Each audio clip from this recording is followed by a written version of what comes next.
Ici ton coach LinkedIn, Isa, j'espère que tu vas bien pour cette nouvelle semaine. J'aimerais qu'on se fixe trois objectifs pour cette semaine. J'aimerais qu'on tente trois nouvelles choses dans ta stratégie de contenu.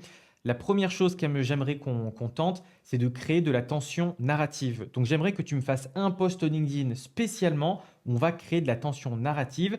Ce qu'il faut que tu retiennes sur ce point-là, c'est que ton lecteur, il reste s'il veut savoir la suite. Le suspense, c'est pas réservé qu'au roman. Donc j'aimerais que tu fasses un post LinkedIn où tu vas évoquer une problématique dès le début du post LinkedIn sans la résoudre tout de suite.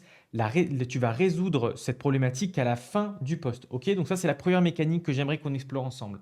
La deuxième mécanique, c'est que j'aimerais que tu fasses un post LinkedIn où tu vas aller flatter l'ego subtilement de quelqu'un qui est reconnu dans ton secteur d'activité, pourquoi pas, ou ça peut être un camarade, un collègue, un associé, voilà. Donc j'aimerais que tu fasses un post LinkedIn où tu vas aller mentionner cette personne qui a une audience qui toi te correspond, tu vas la mentionner et puis tout simplement dire que c'est une personne qui t'inspire ou qu'elle t'a inspiré à faire ce post LinkedIn. En tout cas, en tirer un élément positif. Pourquoi? Parce que si cette personne, elle vient liker et commenter ton post LinkedIn, eh bien, ton post LinkedIn, il va être présenté à toute son audience. Ok?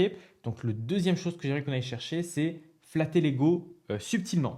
Et la troisième chose que j'aimerais qu'on explore, c'est d'aller exploiter ce qu'on appelle l'effet miroir. Il faut que tu saches que toi, ce que tu vis, eh bien, d'autres personnes l'ont peut-être vécu. Donc, raconte-le comme il l'aurait raconté. Décris des situations universelles, choisis des émotions familières, utilise un dialogue ou une pensée interne. On s'attache tous à ce qui nous ressemble. Donc, j'aimerais qu'on arrive à rentrer dans cette introspection et que tu fasses un troisième post vraiment en ayant ça en tête. Ok? Une fois que c'est bon, on continue sur la suite.